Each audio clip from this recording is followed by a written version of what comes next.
En Corée du Sud, les familles endeuillées par le naufrage du Sewol cèdent à la colère alors que de nouvelles révélations viennent alimenter la thèse de l'erreur humaine.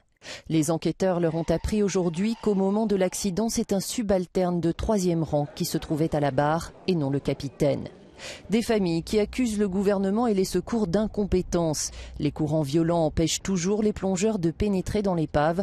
Un sous-marin sans équipage devrait tenter une approche aujourd'hui.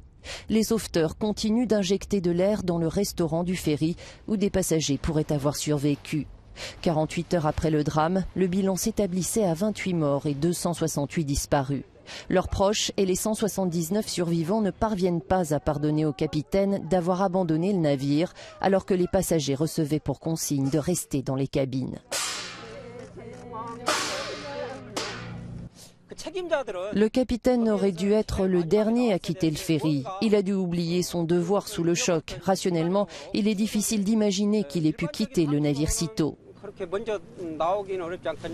La plupart des victimes étaient des lycéens en voyage de classe. Cette femme a perdu son neveu de 17 ans.